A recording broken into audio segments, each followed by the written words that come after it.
Mukama yeebazibwe, Yesu yeebazibwe omulungi. Nzize okuba nga nziramu ebirooto byammwe mwatadde mu komenti. Nze Brother Steven, eno bagiyita Chosen Generation. Katusabe tutandikirewo. Mukama Taata omuyiza bitenzi katwagala okwebaza olwakadde kano kompadde okuba nga nziramu ebirooto by'abaana bo. Tukola omulimu tukuvu jangu otukulembere mu kuvvuunula ebirooto bino, mwoyo w'amagezi okumanya n'okuteekera omwoyo okubikkula tukoola jangu gwaba avunula ebirooto bino mu linnya Yesu Kristo omwana wa Katonda omulamu. Amiina. Tutandise nayigaga Gloria agamba nze naloose nga ndi waka waffe gye banzaala nga nnoonya emmese mu certain box after it came out and ran out of the door from the house. What does it mean? Thank you Brother Steven. Okay. Kitaffe yaloose ekirooto ng'alina emmese gy'anoonya n'aginoonya yadde aginoonya mu kibokisi naye emmese yafubutuse emisinde nedduka wabweru. Kitegeeza ki? Nawe ebiseera ebisinga okuloota emmese kitambulirako omwoyo gw'obwavu ng'oloota nnyo emmese zidestroyinga ebintu, emmese zoonoona ebintu, so ebiseera ebisinga zitambulirako omwoyo gw'abwavu sisita wange. So weekebere mukwano gwange kyera n'ebirooto ebirala by'otera okufuna obanga ddala bya bwavu bwereere nga ne mu bulamu bw'olabira ddala nga mbeera bwetyo bw'eri, oyimirire olwanyisa omwoyo guno, emmese eno ogikubire ddala ogifulumize ddala mu nnyumba. Okay. Nawe bw'obanga obadde oli mu kusaba n'okusiiba, obanga obadde onoonya Katonda ku nsonga eyo y'emu n'otanga emmese ogikubye n'ogifulumya wabweru, kiba kiraga buwanguzi. Okay. So ky'olina okutegeera ku birooto, ekirooto kisobola okujja nga kya bunnabbi, kisobola okujja nga kikulaga embeera eriwo ssaawa eyo oba ebigenda okujja mu maaso, kisinziira. So mukwano obanga oweereza ekirooto kyo gattako ky'obadde osabira, kijja kuba kikuyambako nnyo okuba nga otegeera amakulu g'ekirooto kyo. Katuyongereyo. Asiyo Brenda. Mukama yeebazibwe nnyo brother. Nze mbadde nsaba Mukama ampe amafuta ag'okuweereza, naye ebiseera ebisinga ndoota nga ngenze ku luzzi nga nsena, naye nga waliwo omusajja ali kungoba ate nga mutamiivu.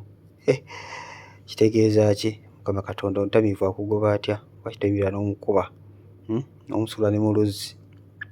Anyway, kuno kuba kuziyizibwa mukwano gwange okgenda ku luzzi kuba kunoona amafuta. Nabagamba amazzi bw'ogenda ku luzzi amazzi gakiikira amafuta, ng'ogenda kukima amafuta ogenda kufuna amafuta. Kakati ono mukwano waffe asabira kuweereza Katonda, asaba Mukama Katonda amufukeko amafuta, naye Mukama Katonda amulaga wakyaliwo okuziyizibwa. Ono omulalu kati olaba ng'ekirooto kino kikulemeddeko, ky'olina okukola kwe kubuuza Katonda, omulalu ono ava wa? Lwaki omulalu ono akuziyiza? Waliwo embeera?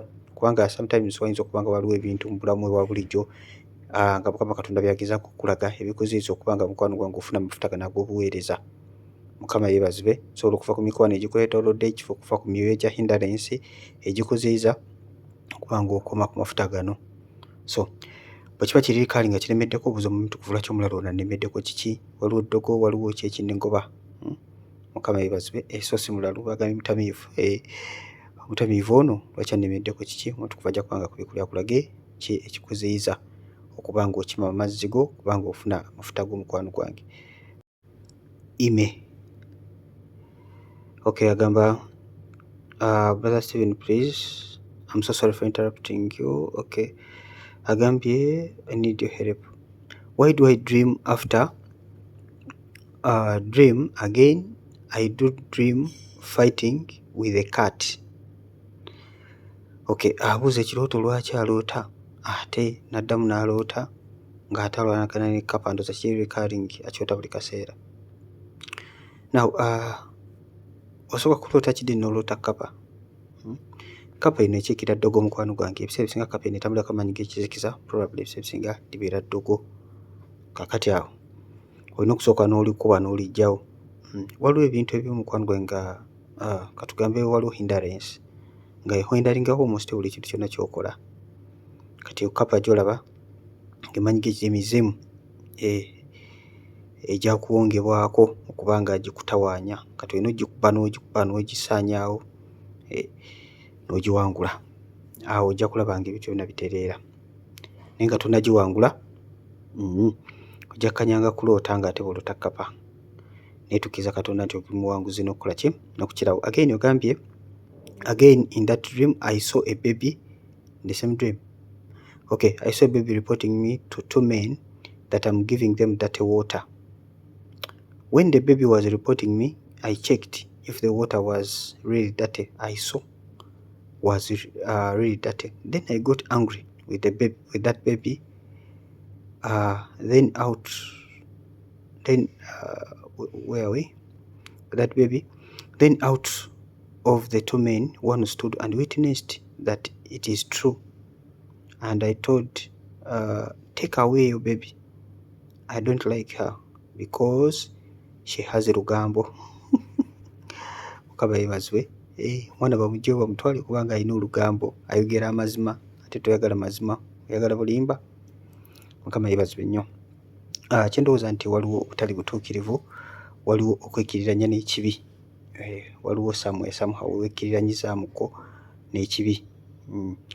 Kati omwana akuloopayo, omwana akikirira ani? So singa omwana n'akikirira Mukama waffe Yesu, omwana wa Katonda, omwana so kikkirira Mwoyo wa Mukama.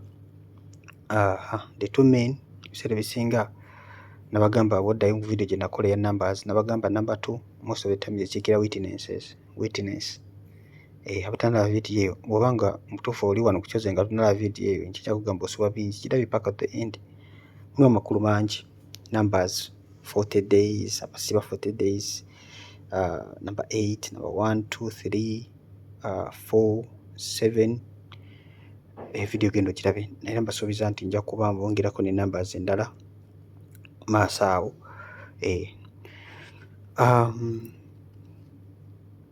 So mukwano wekebere mukwano gwange, amazzi gano agatali malungi gakiikira butali butuukirivu, gakiikirira ekibi. Gakiikirira ekibi ng'ogaba amazzi amakyafu. Era butali butuukirivu somehow wekebere. Yesu yebazibwe brother, tumusiime. Naloose nga ndaba envunyu nga nnyingi mu nnyumba y'ewaffe gye nakolera, kitegeeza ki? Oba God bless you. God bless you too. Tumusiime. Kati okulota envunyu nabagamba envunyu zitambulirako kibi. Waliwo obutali butuukirivu mu nnyumba y'ewammwe. Of course waliwo obutali butuukirivu ffenna mu nnyumba z'ewaffe. Oyinza obadde olina ky'obuuza Mukama n'akulaga. So wetakubanga weegayirira. Nabagambye nti Katonda waffe asobola okukwalana ekibi emirembe enakisinziira. Kati kambuwe ekyokulabirako, waliwo ekyokulabirako kye ntera okukozesa. Taatawo katugambe oba yali mubbi, oba yali mutemu, oba yali mu lutalo, n'agenda n'atta famire y'abali. Kati oba oli awo n'anyaga ebyabwe. Okay? Kati ye n'aleetera mmwe okubanga mmwe abaleetedde wammwe, naye eri alese bali abasse. Kati ne bakula nga bamulekwa nga bakaabirira Mukama. Kati Mukama buli wagenda atuulamu nga mweno mweyagalira ku byoli. Oba taata omukubi w'akatayimbwa ngeza bugeza, mukubi w'akatayimbwa, kati oli bamutta, boda ye bagitwala, kati gwe oli mwana wa mubbi, mweno mwe mweyagala. Lwaki Katonda tawala nammwe emirembe ena? Oli naye agenda kubonaabona, abaana be bagenda kula nga bamulekwa, bali affected, of course n'abazzukulu babeera affected. Oba oli awo lwakino ekikolwa ekyakolwa. So n'ebikola bingi nnyo ebikolebwa. Abamu baleepinga bakyala, osanga omukazi ng'alina omwana tamanyi na kitaawe. So bingi nnyo ebigenda maaso mu nsi muno. So mukwano gwange, weetaaga okuba nga weegayira ku lw'ewammwe. Weetaaga okuba nga weegayira ku lw'ennyumba y'ewammwe. Praise God brother. Okuloota nga oluka ekibbo kitegeeza ki? N'okuloota nga emmwanyi enkalu nga nnyingi nakyo kitegeeza ki? Mukama akuwe omukisa brother waffe. Namwe mwenna bawa omukisa. Ebirooto bye nakoze olunaku lw'eggulo byansanyusiza, nalabye ebirooto by'obuwanguzi bingi. Kyenzikiriza nti Mukama Katonda abali mu bawanguza. Nsuubira bannaye kubanga muwangula bannaye, tokkiriza kubeera munafu. Obeera munafu ogenda beera buli kaseera ng'obuuza birooto weewuunya lwaki ebintu tebikyuka. Nga naffe twewuunya lwaki tebikyuka, kumbe gwe munafu. So omuntu yenna agenda okuwangula emulokola, agenda okuyimirira mpaka kutuuka mu ggulu. Gwagwa nga bw'osituka bw'ogwa mukwano gwange. Bayibuli egamba teri akwata kyamukumanyisa n'atuula mabega gw'adde kuyingira bakabaka ba Katonda. So n'olw'ensonga eyo teri kudda mabega, teri kuwanika. Okuloota nga ekibbo singa kisinzira ekyoto kino mukwano gwange oba kiroose kyonna, sinzira naye nga most of the time kitambulirako bufumbo, kitambulirako mikisa. Mukama waffe omulungi yeebazibwe kubanga ekibbo kirisiivinga ekibbo ebiseera ebisinga kikozesebwa mu maka. Then eky'emmwanyi kikiikirira, emmwanyi enkalu zikiikirira mukisa gwa season. Mukisa gwa season kemumanyi emmwanyi they are seasonal crops. So mukisa gwa season bwe gukuyitako mukwano gwange tegumala gakomawo, oba olina kulinda season eddako. Mukama yeebazibwe. Ate season ezimu mu bulamu bwaffe tezimala gakomawo nno. Tezimala gakomawo omukisa bwe gukuleka, waliwo emikisa egikuleka mukwano nga gwakulese. Omukisa nga gwakulese guba gugenze. Katugambe waliwo scholarship tugeza bugeza ng'okyasoma scholarship ez'omukisa n'okugaana okukwesa n'odda mu kuzannya buzannyi. Emyaka gigenda, ogenda okujjukira n'omukisa gwakuleka nga n'okukula okuliridde, ng'olugero lukutuuka bulungi obutasoma bulumu akuze. Omukisa guba gunaakomawo ddi ogwo? Guba tekukyadda. So emikisa egimu ab'emikwano ekyo kibadde kyakulabirako, emikisa egimu bwe gikuleka giba gikulese, tokkiriza mukisa gunakuyitako. Ng'oli mu biro byo olaba omukisa Mukama akulaga n'ebirooto bitegedde, tokkiriza nga mukisa kuyitako mukwano gwange. Kisa kye Sumaya.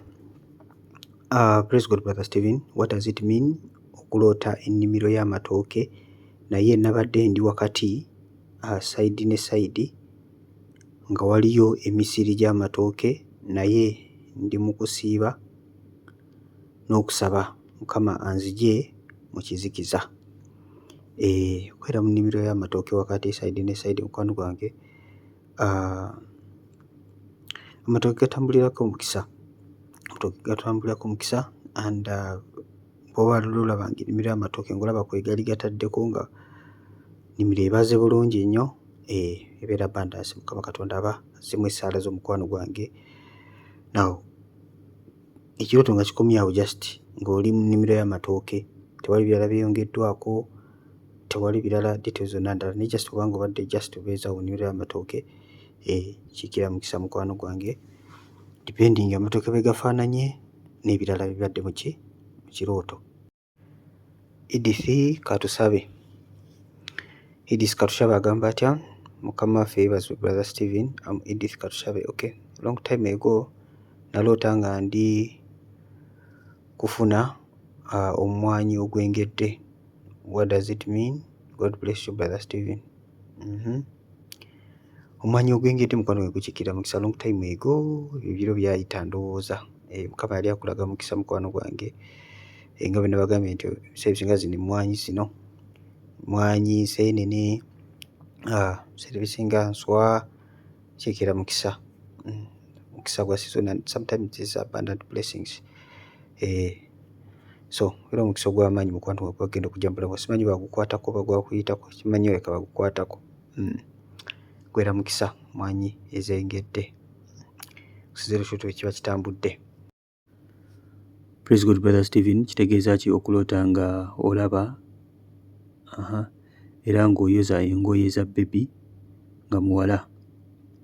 N'ekirala naloose nga ndaba ebigambo ebyewandiise mu bbanga mu nnyukuta ennene the Lulays, and then ne kikomawo nga kigambo happy birthday Lule and the family. Mbadde nsabira bufumbo Mukama annyimuse awamu ne famire yange bambi nziramuko. Kati simanyi ba famire eyo ye Lulays oba eno famire ki?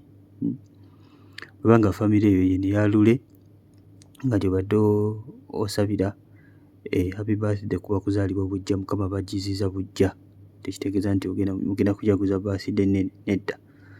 Okay? No mu nsi eyo mwe tulina ekyokuddizibwa obujja, naffe abalokole tuddizibwa obujja ng'onafuyemu kye tuyita ndooza revival, kuddizibwa obujja. Mukama waffe mulungi yeebazibwe. So kyendooza nti kuno kwadde kuddibwamu kwa ssaala zo olw'okusaba. Bwe tusaba mikwano Mukama awulira, bwe tusaba Mukama awulira, tusaba ddala essaala entuufu.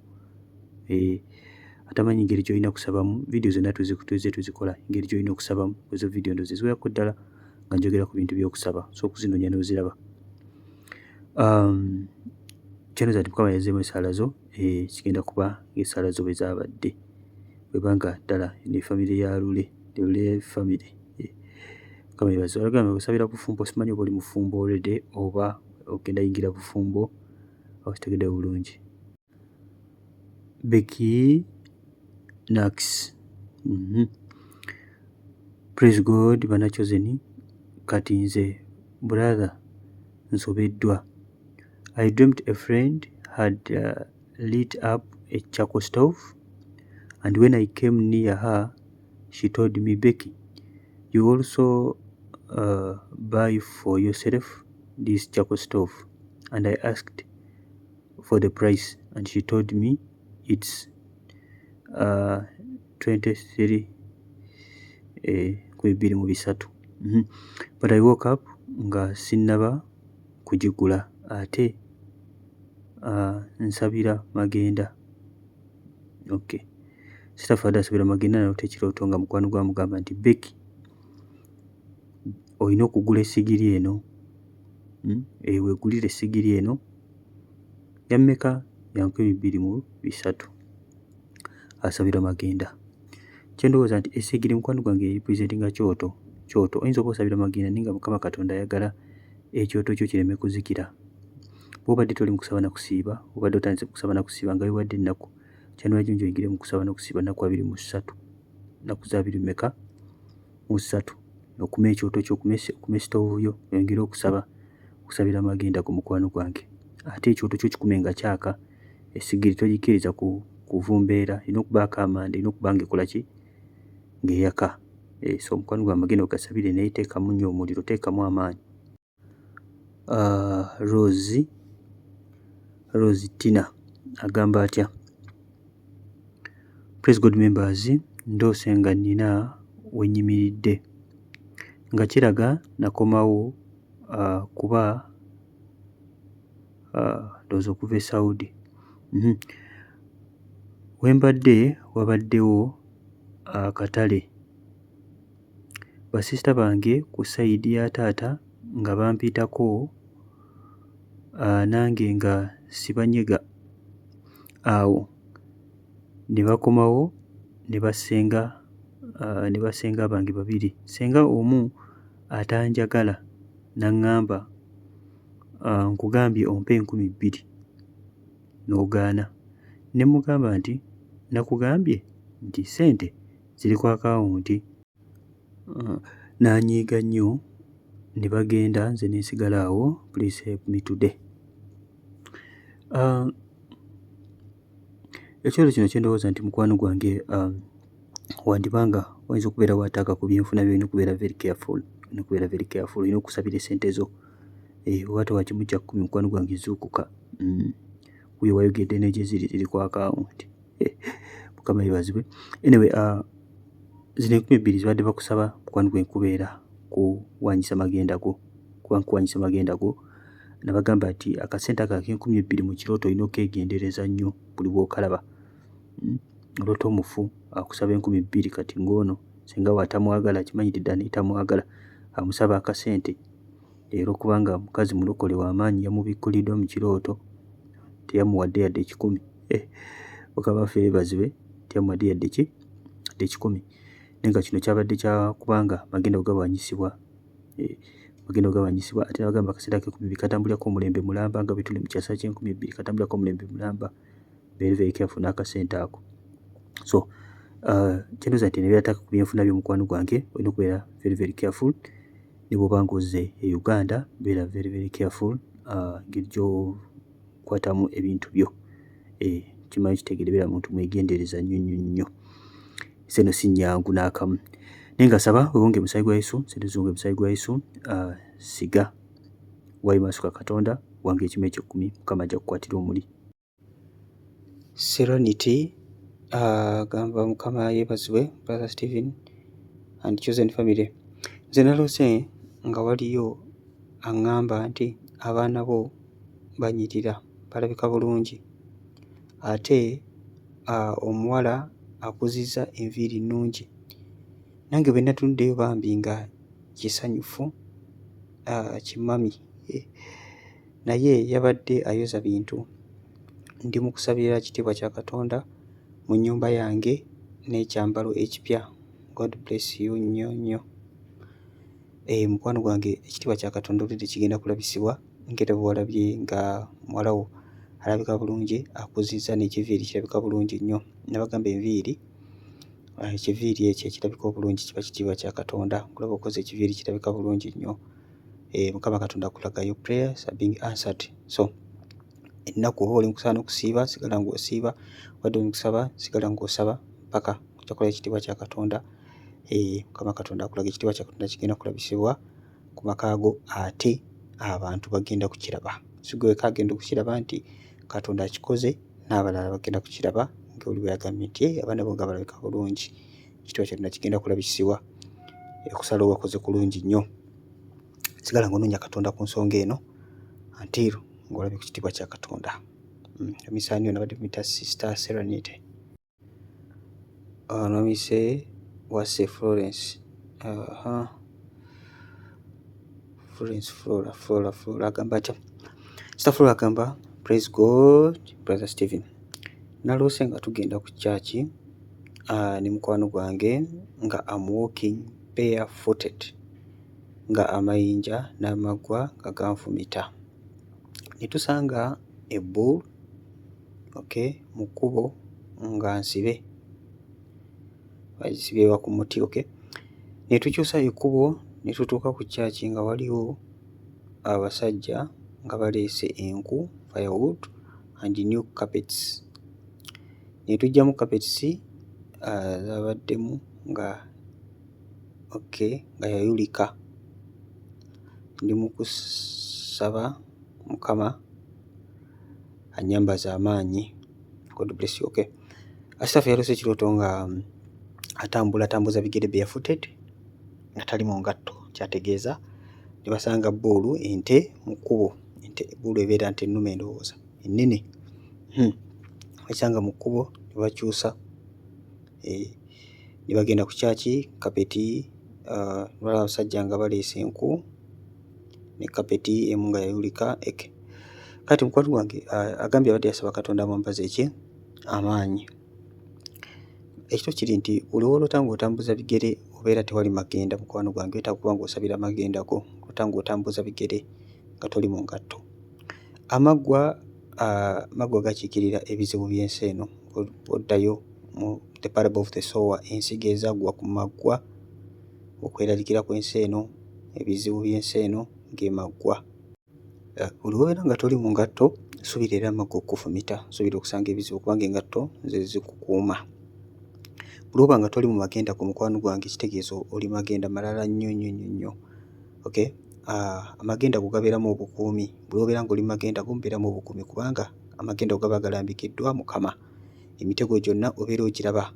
Emitego gyonna buli guli obeera okola ki? Ogulaba. Buli lw'obeera nga toli mu magenda go, otambula mu kizikiza, emitego gibeera mingi. Ky'obula wasanze ente mu kkubo, ate ne mukyuka ne mudda ewalala.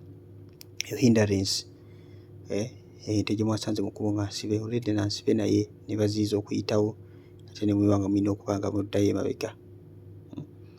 So osaba Katonda kwambaza amaanyi, naye sabira magenda mukwano gwange. Enku zino ziwalabe wansi, sayi zibadde baleese enku zikiikira kyoto kya kusaba. Yambala amaanyi mukwano gwange. Enku ziwalabe baleese ng'emaanyi ndowooza gubadde osaba Mukama. Yambala amaanyi mukwano gwange neesabira magenda go. Ab'emikwano abamu twetaaga Mukama Katonda asooke abeeko byagolokosa mu bulamu bwaffe. Naddala ffe abakaaba obunafu. Obunafu okyabukaba mpaka nga waliwo ekigolokosa obulungi okugoba. Toyinza na kujjukira nti oli munafu. Mukama yeebazibwe. Mukama ampa amaanyi. Enkwano ng'embeera yagolokosa obulungi. Wano mu COVID abantu baasaba, abantu baalokoka. Lwaki? Lwa mbeera nga talaba kyakulya, talina mulimu, n'alokoka n'akkiriza Katonda. Wakimanya nti asigaza Katonda yekka. Olutalo nga lwagolokosa mu Uganda, n'omulokola abadde omunafu kwolwo, abadde asula nga tasaba kwolwo asaba, kubanga okweraliikirira embeera emukuba emetera okuba nga akola ki? Asaba. So abamu twetaaga Mukama Katonda abeeko byagolokosa mu bulamu bwaffe, osobole okwambala obulungi amaanyi. So kati gwe omunafu, suubira mukwano gwange ebintu bigenda kugoloka mu bulamu bwo. Bitakwambaza amaanyi biba byakkulya buli. Tojja kumalibwawo ekisa kya Katonda. So mukwano gwange yambala amaanyi, golokoka, osabira magenda kubanga magenda go tewali magenda wano mu bigere muno. Tina amaggwa unfortunately gali mu tufumita. Praise God brother Steven, nze naloose nga nyonsa omwana ate nga bwe nnywa amata. Ate amata ge wandiwadde omwana ate gwe gonywa. Nyonsa omwana nga bwe nnywa amata, bwe namazeemu amata gange amabeere ne gaggwaamu. Ate omukyala omulala nga naye ayonsa naye nga amabeere temuli mata. Awo nindaba abantu nga bagoba omulalu nga bwe bamuwa ebyokulya. Ne mbagamba temumulumya, kitegeeza ki? Yonsa omwana nga bw'onywa amata, ebiseera omulokole yenna okubeera ng'onywa amata kiba kiraga Mukama aba ayagala okuba nga oyongereko okuba ng'okula. Mukwano gwange, ebiseera ebisinga amata gano Bayibuli googerako ng'ag'abato. Nkera olabye ng'oyonsa omwana. Yonsa omwana naye naawe kennyini oli ku ki? Oli ku mata. Mukama waffe omulungi yeebazibwe. Olina gw'oli mu kuliisa, olina gw'oweereza, naye naawe oli ku ki? Oli ku mata. Kitegeeza nti Mukama Katonda ayagala oyongere okuba ng'osimbako buziba, ayagala olye ku mmere ekaluba, ayagala ove ku mata oyongereko okuba ng'okula. That's why amabeere g'amaze ne gakola ki? Ne gaggwaamu. Olw'ensonga wabadde oli ku mata, tolina gy'osobola kulaga nnyo n'amata. Amata g'abaana, g'ono omwana gwe wabadde oyonsa. Mukama waffe omulungi yeebazibwe nnyo. So Mukama akubanja, ayagala oyongere ku level, ayagala olye ku mmere ekaluba. Emmere ekaluba y'eriwa? Emmere ekaluba kwe kunoonya Mukama, kwe crucifying omubiri. Omwana omuto omuwere ali ku mata ta crucifying omubiri gwe. Basitula bambembekereza. Beebi omuto yeebaka essaawa ezisinga obungi n'okusinga z'atunula. Akaana akawere obudde obusingako kabumala keebase, nze kamala nga katunula ziba ntono. So omwana omuto ta crucifying omubiri gwe, naye ffe abakulu olina okukabasana, okuyita batya? Okukabasana, okukulusana, okunoonya ssente wano wali olabe ng'olabirira abaana. Omwana omuto nga ye ali mu kuzannya. So kirowooza kino Mukama ayagala oyongere kula mu nsi ey'omwoyo, akubanja okuba ng'okula. Omulalu ebisinga okulota omulalu ntambulirako eddogo, ebiseera ebisinga ntambulirako eddogo. Ekino ekyokuba ng'omulalu ate abantu bamuwa ebyokulya n'obagamba tebamulumya, ky'osi ojja kulumya nti kitegedde bulungi, naye nga ebiseera ebisinga mulalu. Ebintu byenze enkawuntalinga bitambulirako eddogo, naye nga nkula, wetaaga okuba nga oyongerako mu nsi ey'omwoyo. Sarah Nalumansi, praise God brother, okuloota ebyennyanja. Sister waffe Sarah Nalumansi, okuloota ebyennyanja, genda ononye vidiyo gye nakola ekwatagana ku byennyanja. Ezimu ku vidiyo ze nasookirako edda, nakatandika okuba nga njogera ku birooto wano. Tesooka ku part 4 eri wansi gye natandikira. Genda mu vidiyo zaffe, genda ku The Chosen Generation, ogende wansi ononye wali option ya videos, ogende ku vidiyo esembayo wansi, oba teekamu okuloota ebyennyanja. Kitegeeza ki brother Steven? Vidiyo ojja kuba ng'ogiraba. Mukama akuwe ekisa. Bate ojja kusooka ndooza part 4 ku vidiyo ze nasooka okukola esooka ennya, ojja kuba ng'ogiraba. Vidiyo erimu details nnyingi. Kuliko n'akafaananyi balina akatimba nga bavuba, ndowooza nagikola wamu, ndowooza ne vidiyo oba yaki, oba yali yakufa, kuloota mufu. So ondowooza n'okuloota ng'ovuddemu amannyo, nakola gundi 3 omulundi gumu. Bino ofunye time ndibikola byonna separate one by one, naye nga nagikola vidiyo. Ebyennyanja ebiseera ebisinga kisinzira engeri gy'obirooseemu. Ebyennyanja bitambulirako ebintu bingi nnyo sister wange.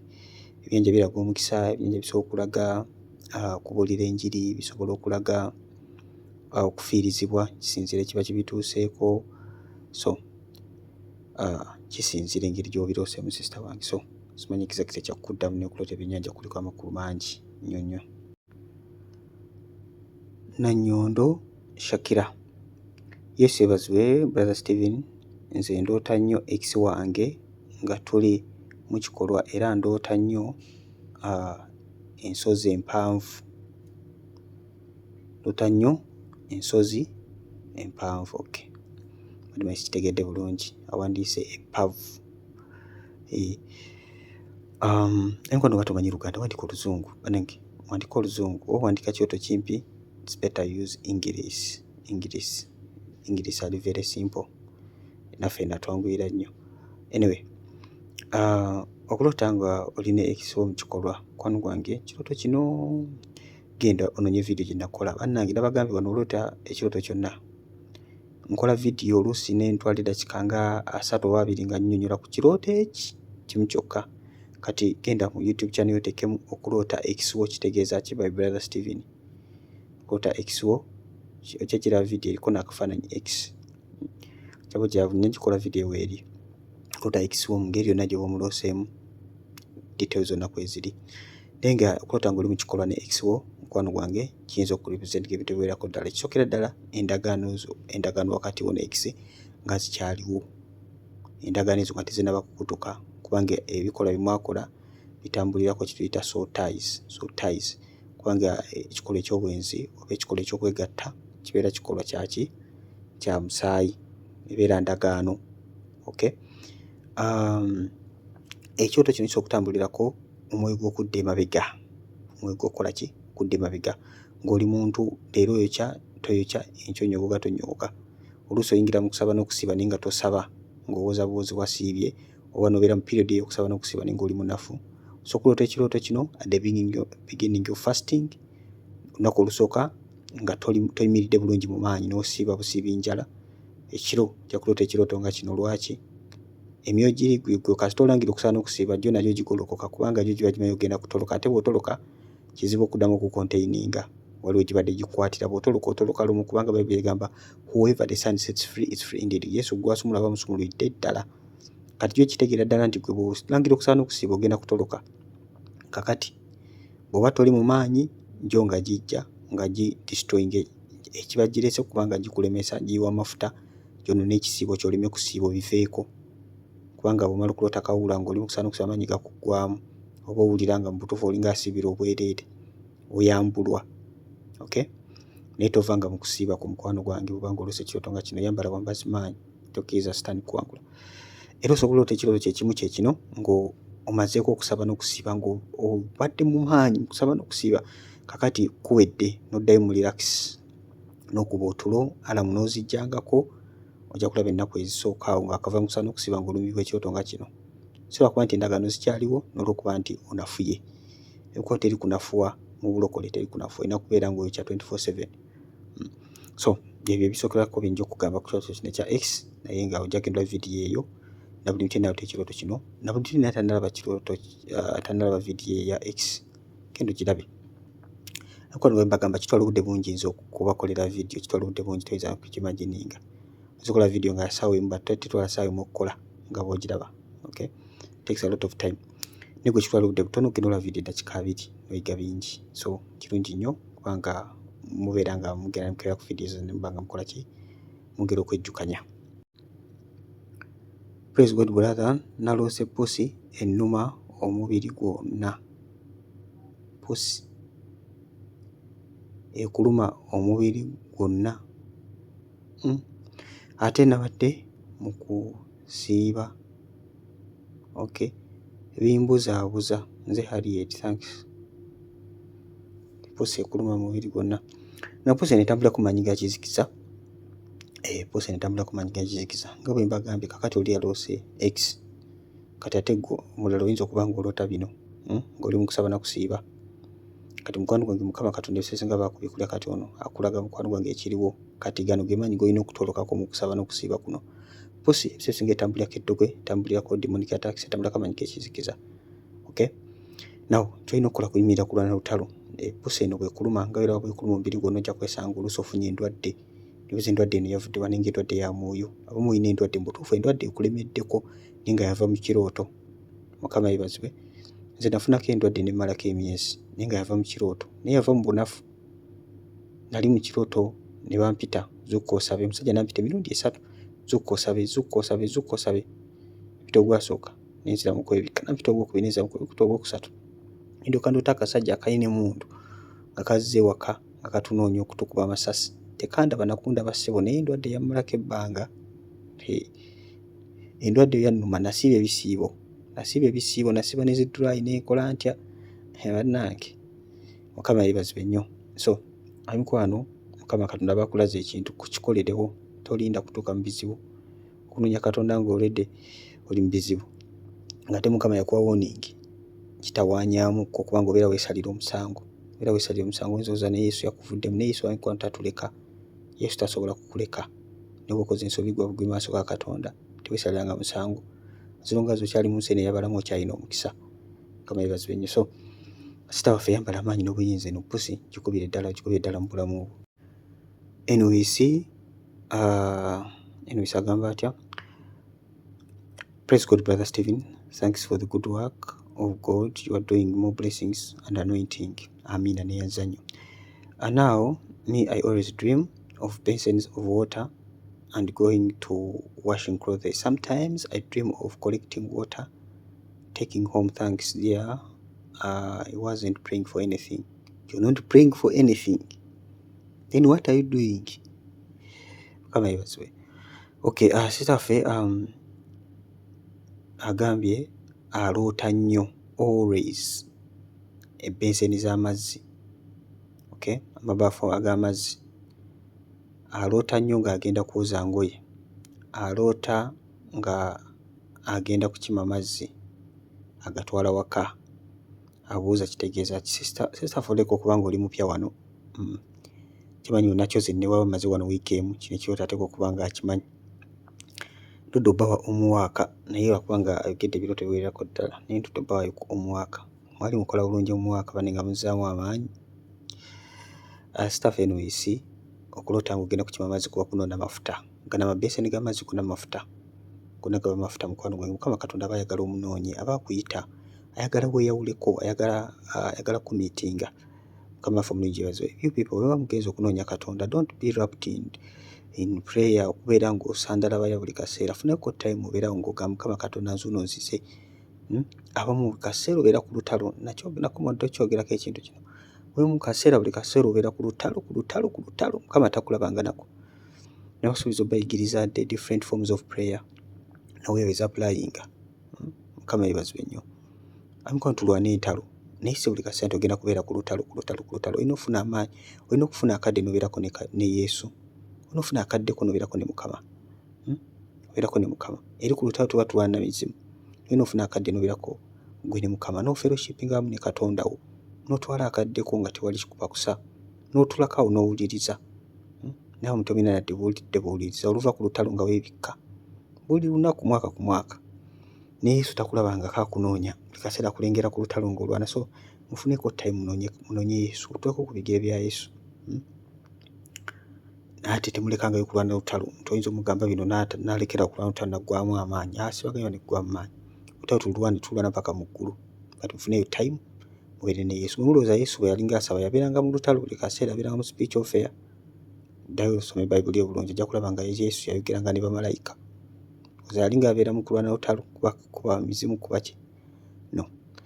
Yalwananga n'emyoyo, yalwananga n'emizimu naye most of the time bwe yabeeranga asaba, yabeeranga fellowshippinga ne Katonda, yabeeranga bumu ne Mukama. So neefunanga yakadde nga munachosen fellowshipping. So kugabanyamu ennaku zo nomanya nti these days ngo tukuva bakulungamiza nga bulaba mutunde wali okwegayira Lwakubiri, Lwakuna, Lwakutaano sebisinga lutalo netupikisa endala musumba waffe nga bakoze ki ayigiriza.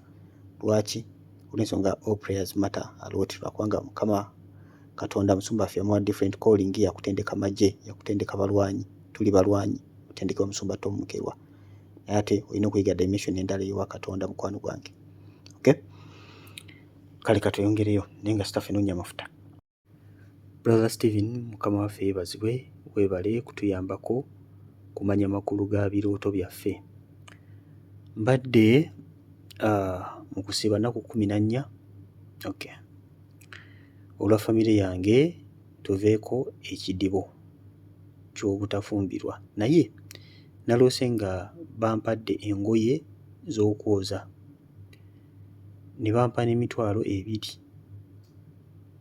Ate olwamaze engoye ne bazinona nga sinnazooza naye ssente baazindekedde. Nsaba kumpa bulamukko, sorry kumpa bulamu. God bless you. God bless you too, my sister.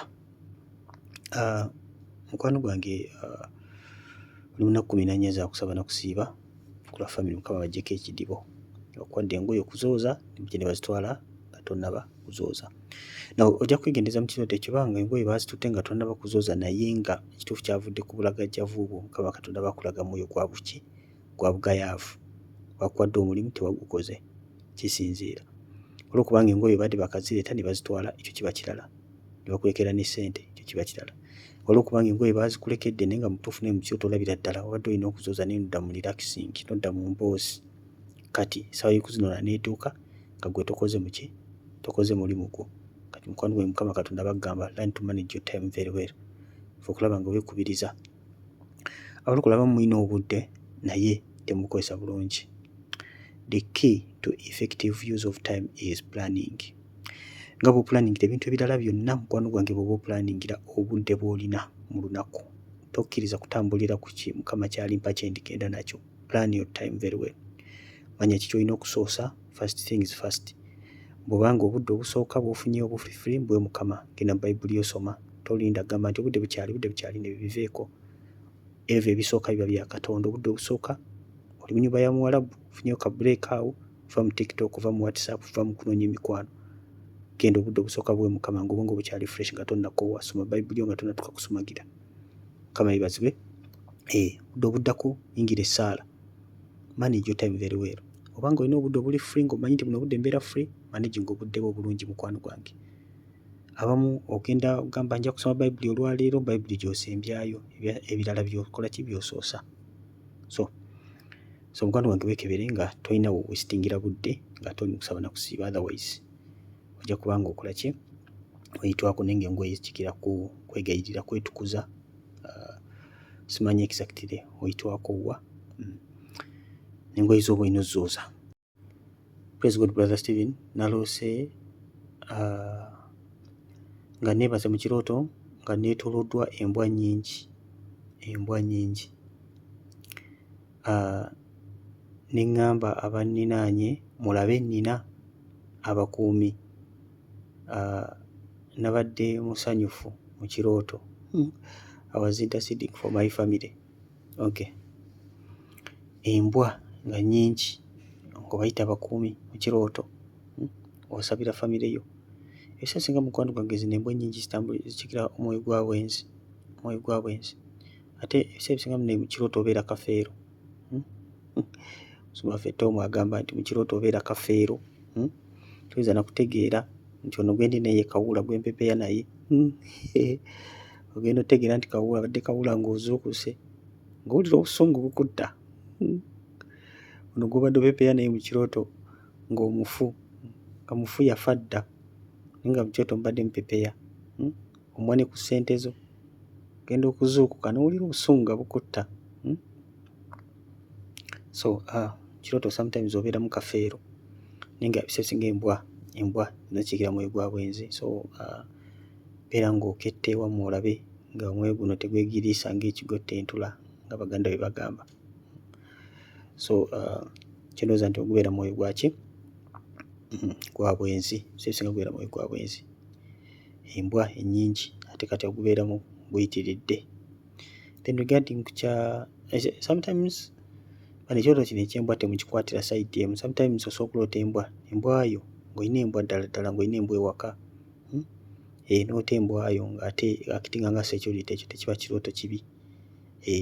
Wali ababeera n'embwa zaabwe ewaka awo ng'oloota mbwa z'ewammwe sigamba ziri ezaaki. Ekisinza ekirooto bwe kiba kifaananye naye nga sometimes okuloota embwa ate nga eri representing security. Naye nga embwa ey'ewaka ng'olina embwa ewaka. Praise God brother Stephen. Mami waffe yaloota dadi waffe. Mami wange yaloota dadi waffe baayawukana lwa ddogo lya Jezeberi. Okay. Nga beebase dadi n'akuba omusota nga munene okuba ki essasi. Maama n'abuuza, wagulabye otya? Daddy said I saw it. Naye tubadde tusabira daddy waffe alokoke, ne Mukama atusumulule. Okay. Mukwano gwange lino libeera ddoko lya omusota omunene nga mugukubye, wadde daddy wammwe yagukubye ne mubeera mumuwangula. Mubeera mumuwangula ogwo omusota omunene, era mwongere okuba nga musaba Mukama Katonda amukwateko. Bami musajja wattu ng'era mukimanyi nti ddoggo lye lyamutwala lye lyabawula. Kaakati mukwano gwange bwe linaaba terikutuse, ogwo omusota omunene naaba terikutuse, tewali kigenda mu maaso, naye bwe liba likutuka bw'eti ne lifuluka, byonna byonna bijja kuba nga bitereera. Mukama arestowalinge. Temusabira kulokoka kwokka, naye musabe Mukama Katonda arestowalinge amaka. Katonda tayagala broken family ab'emikwano. Kyova olaba yagamba nti divorce tazikola ki, tazaagala. N'agamba oba divorce nze site single until oyagala okuwasa ddayo wa mukyala wo. Mukama yeebazibwe kugira nga Mukama Katonda yakwadde permission, otherwise oba divorce nga nti owase, Mukama Katonda tabyagala. Katonda tayagala broken home, agala maama, taata n'abaana. Family Katonda gyayagala. So musabe Katonda restowalinge nga omwana olutalo kubanga mukuba eddogo lino, omusota guno mukubire ddala guzikirize. Ogambye number 2 naloota maama, naloota mom and dad nga batukuza obufumbo, naye leka old woman kabadde mu gawuni ya maama nga nga kagigaaniddemu. Katonda wange, awo ne ŋŋamba tugikambule. Nenva mu kirooto nga tetunnaba gikajjamu, anti olaba. Mukama yeebazibwe nnyo. Nsota eri mu kkuba naye ate kadisika old woman. Olaba ne sitaani ajooga. Ekirooto mukiwulidde bulungi nnyo. Sitaafu yaloota ekirooto nga maama we ne taata we batukuza obufumbo, naye ate nga gawuni ya maama waliwo akakazi akakadde nga kajjambadde ssebo nga kagiremeddemu. N'agamba akakazi tugikambulemu. Bayite banna bagikambulamu, n'ava mu kirooto. Wandirinzeko zuuka ne musooka ne mugikambulamu. Era mukwano gwange kati Mukama yali akulaga ekiriwo, eryo eddogo eryo notonera terikutte buli kintu kyonna. Kirikutte buli kintu kyonna. Mukama Katonda asobola kurestowalinga obufumbo buno, ate n'obufumbo ne butukuzibwa. Naye kati kano akazi akadde akambadde gawuni kano ketaaga kusooka kukuba, mukakwate mukakube, mwegatte abalokola abali mu famire, mulwane olutalo, musiibe, mube nga mununula gawuni, mube nga mujjayo ebyammwe, mube nga musaba Katonda restowalinge. Omubi ono ali mu maka mukube, mufulumize ddala emisota mugizikirize, nakano akazi akakadde mukagobere ddala. Mukama yeebazibwe nnyo. Bano akazi akadde kano kajooga, kajooga ssebo, kalemedde mu gawuni. Akaafa tekafumbiddwa kano. Praise God, Brother Stephen. Naloose nga tuli nawe tuli, naye nga nina ekigongolo mu lugoye ku kisambi, naye nga nja kukiggyamu edda. Naye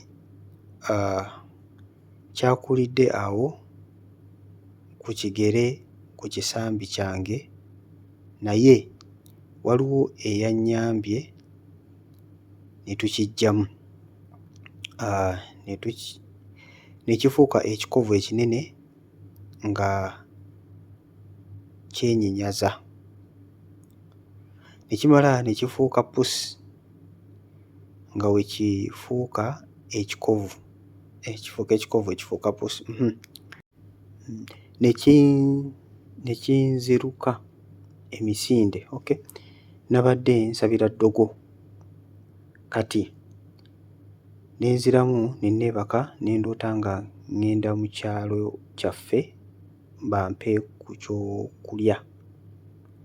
Ne ntuuka mu kkubo ne ŋŋamba sijja kuddayo, kantemere wano, neddireyo ewange mu ttawuni. Mba nsala ekkubo, emmotoka nejja entomere nenfuba nnyo nentomera naye emmotoka yagoomye. Emmotoka yeyagoomye nze nga sirina buzibu. Nabadde ne mutabani wange. Sister waffe asabira ddogo naye yaloose nga alina ekikovu ku bisambi bye, n'agamba jakijjako edda ne kikula ne kifuuka kinene.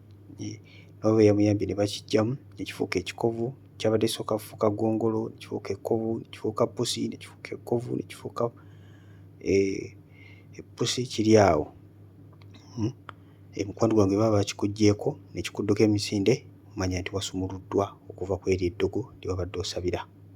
Now note, bw'olota pussi mukikwata emikwano, bw'olota pussi tambulira ku maanyi ga kizikiza, tambulyako ddogo, bino bina magongolo, makovu, byonna twala tugende. Ebiseera ebisinga byonna bitambulirako malogo, oza mubikutte bulungi. Twebaza Katonda, kinzikiriza kino kyadde kyakusumululwa, yongeramu amaanyi, yongera okuba nga okola ki, osaba. Ekyo ekyokulota nga emmotoka yakutomedde naye yo nga yeyagoomye.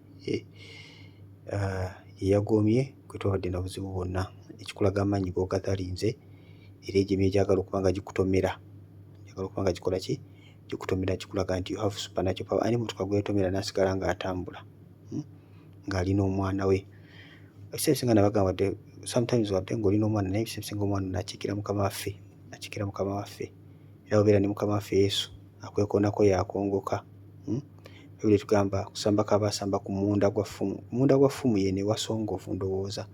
Ani asobola okugenda n'asamba ku ffumu eno gye lisongodde? Aba yerumya yekka. Mukama yeebazibwe. Yongera okunoonya Katonda garanti security yo egenda kubeera gguluggulu ng'akwekoonako yagwa.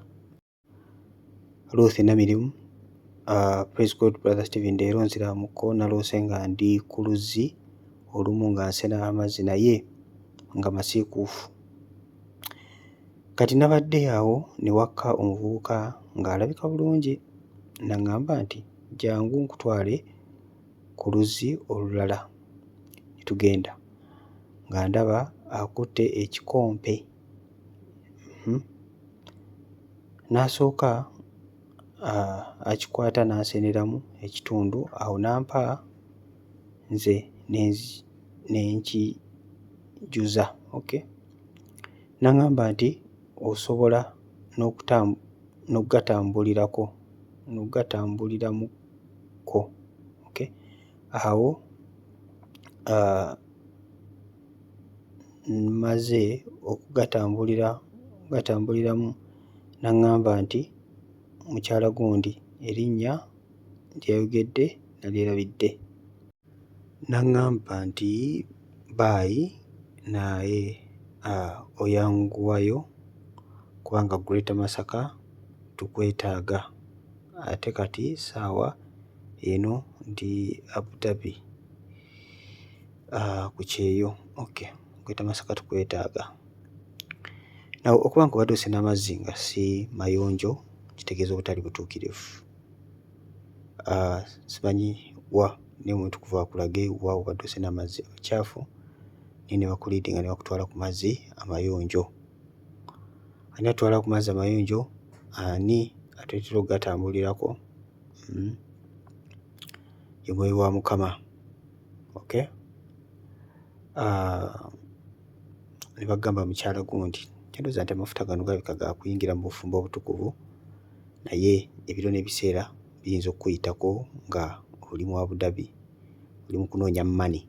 Mukama waffe omulungi yeebazibwe. So noonya nnyo Katonda ebiro bye n'ebiseera bireme okukuyitako, ate tambulira mu butuukirivu n'obutukuvu. Obutukuvu ayongera okubikulyakulage wa exactly amazzi amacaafu gayogerako we gali, kwetaaga okuba nga weewala.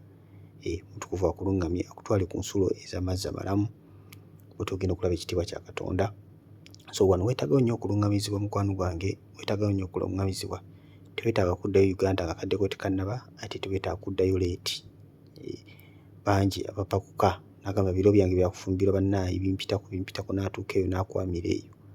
Mukama yeebazibwe. Naddala abatabuuza nnyo Mukama ne babeera sure. Tuuka eyo n'akwamira eyo ng'agenda ebiro bye tebinnaba, ssente be bonna abulidde. Mukama yeebazibwe. Kukkiriza kuva mu kuwulira n'okuwulira ekigambo kya Katonda, si birowoozo byo.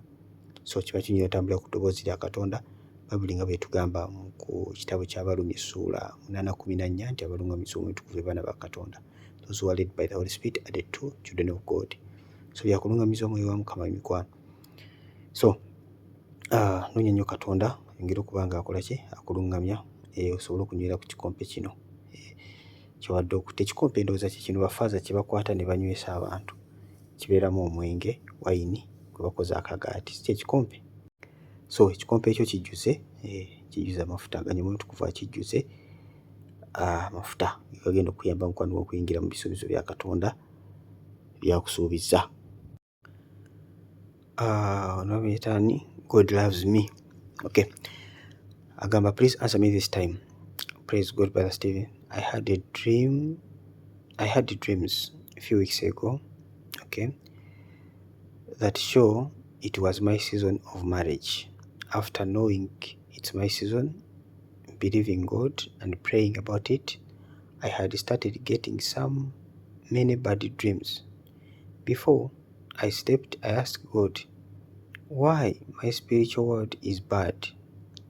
I keep getting dreams back to the village, incest, marriage to people I don't know. So I dreamed I was asleep in the dream and I woke up still in the dream. Katonda wange. When someone had tattooed me on my back and my right thigh, and I got so depressed in the dream and I cried. When I woke up, I asked God, why is this bad dream again? So I started praying. Then the Holy Spirit reminded me that those tattoos showed the birthmarks I was born with. I have two, one on my back and one on my right leg. So the Holy Spirit still revealed me that those are demonic covenants of ownership. So I still dreamt someone giving me a plate of fried chips. So I want to know, is it I have to enter into fasting to break those covenants and pray about the birthmarks? Am I right? Thank you, Brother Stephen. I've been helpful. You have been helpful. Okay. Bali kusima. Anyway, Sister Felote ekirooto kye ebintu ebiwanvumuko kyetegeeza ebigambo byatuweereza. Of course, agamba adde mu biro bya bufumbo ate ng'ebirooto byaloota bibi. Sookera ddala aloota ali mu bufumbo naye nga batu batategeera. Aloota incest kwe kwegatta n'abooluganda n'ab'eŋŋanda. Okay? Aloota azze mu kyalo n'abuuza Mukama, ate ndi mu biro byange lwaki nfuna ebirooto ebibi? Okay? N'aloota ekirooto nga bamuteekako ttatu, emu ng'eri ku mugongo endala ng'eri ku kisambi kye ekya ddyo. N'abuuza Mukama, ate Mukama Katonda ate ttatu zino zivudde wa? Omutukuvu n'amubikkulira n'amulaga ng'alina amabala marks yazaalibwa nazo, emu eri ku ggulu okwa ddyo, endala eri ku mugongo ng'era ttatu bwe yaziraba. Mukama yeebazibwe nnyo. Kati abuuza ekibuuzo nti ttatu zino ayina zisiibira zino Mukama yamulaga nti za covenants of ownership. Ayina kusiiba, ayina kukola ki? Okuva mu ndagaano zino ndagaano, mukwano wange zino zibeera ndagaano. Endagaano zibeera ki? Endagaano. Ekijjawo endagaano, buno obeera buwonge endagaano, obeera wazaalibwa ng'oyidde oli mu ki? Nga oli muwonge. Kati tosobola kufumbirwa ng'ate already oli muwonge somewhere. Tekisoboka okuggyako ng'ate osoose n'oyingira obuwonge obulala. So olina okwewonga maaso ga Katonda. Tosobola kikola ng'oli mu maanyi ga mmere. Olaba sinzira ku ndagaano zino ezikugoba. Tosobola kikolera mu maanyi ga mmere, olina okwewaayo wenna. Try. Genda maaso ga Katonda okubanga mukwano gwange ova mu buwonge buno. Ova mu buwonge bwe bakuwongamu. So olina kuyingira kusaana okusiiba kubanga obadde obuuza nti okola otya. Yingira kusaana okusiiba mukwano gwange, olina kuyingira kusaana okusiiba ng'era bwakitegedde. Yingira kusaana okusiiba osabe Katonda okujja mu ndagaano zino ate oyingire mu ndagaano, kubanga omusaayi gwa Yesu gwe gutugulayo okuva mu ndagaano zino ezatuwa bakitaffe. Mukama waffe omulungi yeebazibwe. Tuva mu ndagaano ez'obwonge bwe waffe ne tuyingira mu bwonge obw'endagaano ey'omusaayi gwa Yesu. Okay? Zonna tatu marks zonna kwesa omusaayi gwa Yesu mukwano gwange kwesa okuba ng'oyingira mu ki mu bwonge, ate olwanyise n'emyoyo gyo gyonna egibutambulirako egijja gikwogererako, n'ebigambo byonna ebijja bikwogererwako emabega, and breaking a generational curse eyo egy'olunda n'omusaayi. Ojja kuwangula. Twebaza Omutukuvu eyakubikulidde. Kolagana nnyo n'Omwoyo Mutukuvu mukwano gwange, tomuvaako. Kagere ku kagere.